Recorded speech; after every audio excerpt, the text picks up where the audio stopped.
Bonjour et bienvenue au show Les Aventures Marketing. Je suis Marie Plamondon, votre animatrice. Et aujourd'hui, on va aborder la question « Qu'est-ce que je peux faire si j'ai un petit budget marketing? » C'est parti!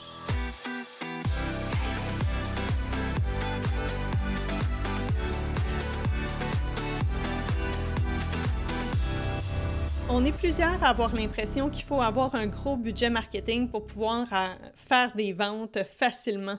Après tout, on n'arrête pas de se faire dire « il faut de l'argent pour faire de l'argent ». Puis je pense que ça démontre un gros problème de notre société en fait.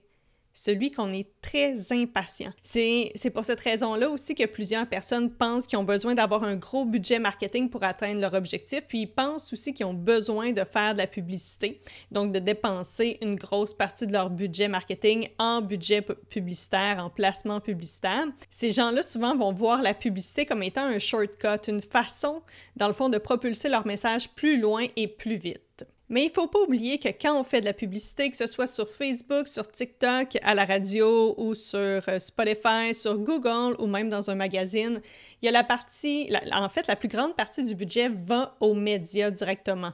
Donc, on paie d'abord pour la création de la publicité, que ce soit une publicité vidéo, audio ou même visuelle ou imprimée qu'on appelle. Il faut payer pour cette création-là, puis ensuite, il faut aussi payer pour que les gens voient ou entendent notre message. Puis ça veut dire qu'il faut payer, dans le fond, les médias qui diffusent notre publicité. Ça peut sembler comme banal ou très simple comme processus. Par contre, il faut quand même justement garder toujours ça en tête quand on essaie de faire un budget marketing, c'est que ce n'est pas juste le fait justement de créer une certaine publicité puis prendre aussi de notre temps pour créer cette dite campagne publicitaire, mais aussi il faut payer ces médias-là par la suite. Donc, c'est un coût supplémentaire aussi. La mauvaise nouvelle dans tout ça, c'est que la publicité, ça coûte cher et la bonne nouvelle, c'est que la publicité n'est qu'un des éléments d'un plan marketing. Donc, c'est pas le tout. Donc, c'est pas la seule chose qu'il y a dans un plan marketing. Donc, il y a possibilité d'aller faire autre chose, d'utiliser d'autres éléments. Donc, justement, quoi faire quand on a un petit budget marketing? On regarde tous les éléments d'un plan marketing qui sont à notre disponibilité, qui sont disponibles à nous, et on sélectionne ce qui fait le plus de sens selon nos objectifs, notre vision, mais aussi le type d'entreprise qu'on représente ou qu'on a, si on est l'entrepreneur derrière l'entreprise. Idéalement, avant de parler de budget marketing, il faudrait avoir établi certaines choses, dont le facteur d'attractivité. Ce que j'appelle le facteur d'attractivité, en fait, c'est tout ce qui est l'évaluation de la concurrence, aussi le fait de déterminer notre avantage concurrentiel, choisir les marchés cibles et aussi définir notre positionnement et les messages clés. Donc, tout ça, ça fait partie du facteur d'attractivité qui fait en sorte que votre entreprise est vue comme étant différente de celle des autres. Donc, on élimine un petit peu la concurrence. Puis aussi, avant de parler de budget marketing, on devrait aussi définir nos objectifs marketing pour savoir où est-ce qu'on veut aller. Parce que c'est bien beau de dire on va avoir un plan marketing et des stratégies marketing, mais où est-ce qu'on veut aller, c'est important. Donc ça, c'est les objectifs.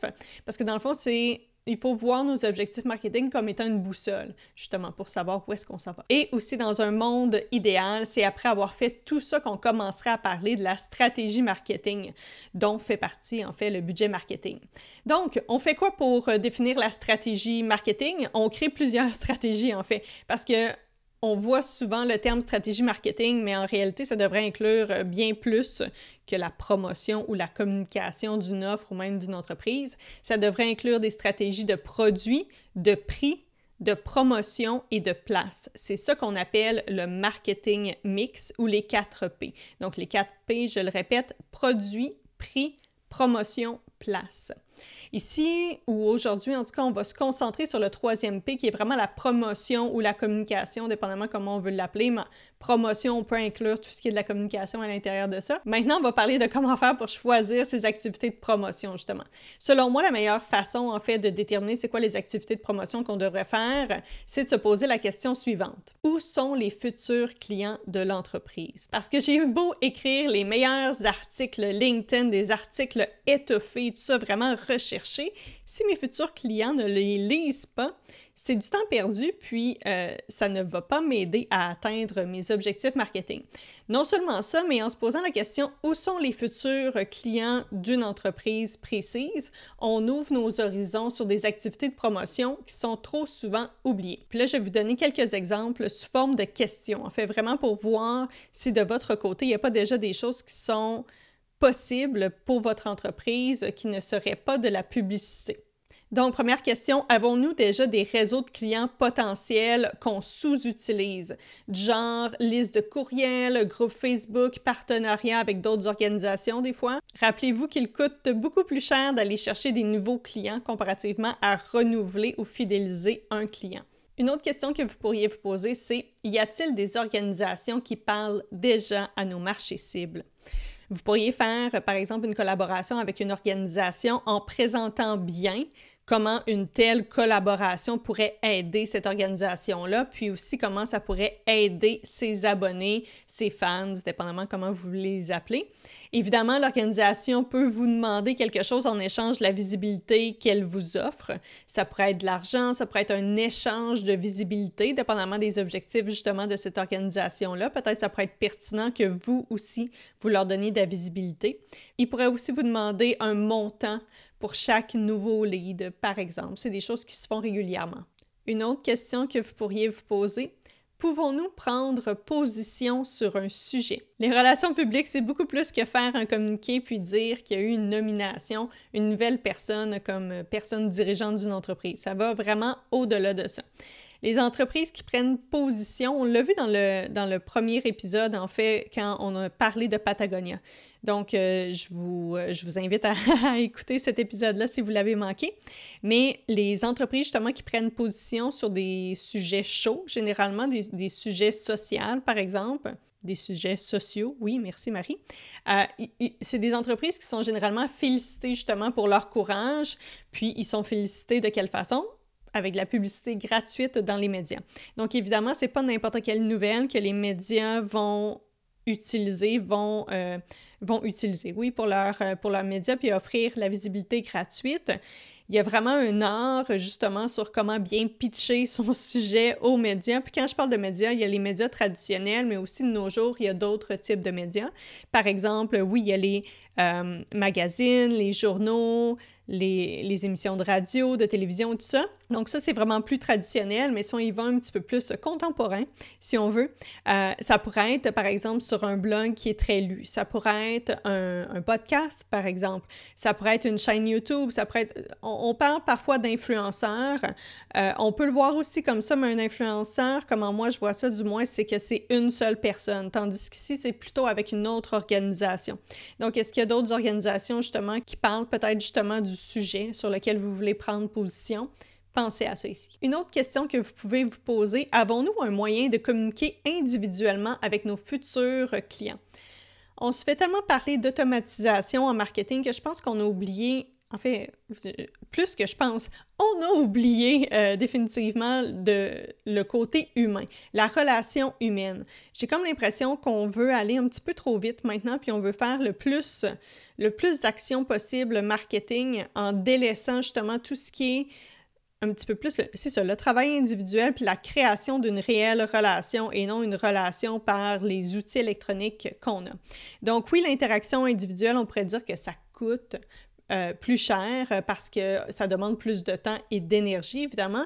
Par contre, ça reste la tactique la plus payante au niveau du ROI parce que c'est nettement un ROI plus élevé de toutes les autres activités marketing. Puis ici, par communication individuelle, je ne veux vraiment pas dire prendre un message, copier-coller, le mettre dans un courriel et tout simplement changer le prénom, des trucs comme ça. Ça, premièrement, c'est des choses qui se font déjà avec tous les outils d'automatisation qu'on a. Mais aussi, c'est vraiment... Puis même sur LinkedIn, même chose sur LinkedIn, je déteste quand les gens m'envoient des messages où est-ce que, clairement, c'est des gens qui ont fait un copier-coller et qui n'ont pas lu mon profil et qui ne savent pas du tout, premièrement, c'est quoi mes valeurs, c'est quoi le type d'entreprise même que j'ai, c'est quoi l'emploi que j'ai même. Il y en a qui me proposent des choses qui vont vraiment comme c'est la même chose que qu'est-ce que moi je pourrais proposer à certains clients. Puis visiblement, je vois que mon profil n'a pas été lu. Puis même, qu'est-ce qui arrive souvent, c'est dans les premières lignes, je suis capable de voir parce que tout ce qu'ils disent, c'est nous faisons ci, nous faisons ça, nous avons aidé tel client, ta. Puis chaque personne qui lit, peu importe le message, que ce soit un message publicitaire, que ce soit un post sur LinkedIn, sur whatever, les gens vont se dire « What's in it for me? » Donc, toujours garder ça en tête. Donc, c'est vraiment pas un copier-coller que je veux que vous fassiez. C'est plutôt de communiquer individuellement avec un message personnalisé qui tient vraiment compte de la réalité de l'individu sans être salesy. Et si vous pensez que c'est une tactique qui est vraiment trop exigeante, qui demande trop de temps peut-être justement pour votre entreprise, j'aimerais vous poser ces questions. Combien de nouveaux clients voulez-vous avoir ce trimestre-ci? Combien de leads qualifiés avez-vous dans votre pipeline? Combien vaut chaque nouveau client? C'est quoi la valeur à vie d'un client? Après avoir répondu à ces questions-là, vous êtes prêt à me dire justement si cette tactique est trop exigeante pour votre entreprise ou si c'est plutôt une tactique qui pourrait rapporter gros pour votre entreprise. Évidemment, ce ne sont que quelques exemples de la panoplie d'options que vous avez en marketing pour faire connaître votre entreprise, mais je dois dire qu'un plan marketing et les stratégies marketing devraient aller au-delà justement de faire connaître votre entreprise. En fait, ça devrait faire 3 choses. Vous devriez justement faire connaître votre entreprise, ça c'est la première chose, c'est la base. On doit savoir que l'entreprise existe pour pouvoir devenir éventuellement client. Et par la suite, cette personne-là devrait aimer votre entreprise. Donc ça va passer majoritairement par votre positionnement, votre message, et ensuite cette personne-là devrait aussi vous faire confiance. Donc ça, c'est essentiel pour pouvoir justement devenir client. Et quand une entreprise a un mix marketing qui est bien pensé, ça va lui permettre justement de jouer sur ces éléments-là, ces 3 éléments-là. C'est tout pour aujourd'hui. Je vous remercie beaucoup d'avoir passé du temps avec moi et j'aimerais aussi que vous preniez 2 minutes, de votre temps pour écrire un petit avis justement sur Apple Podcast. Ça m'aiderait vraiment beaucoup justement à faire découvrir le show à d'autres personnes qui pourraient en bénéficier. C'est tout pour aujourd'hui. On se dit à la semaine prochaine. Bye bye!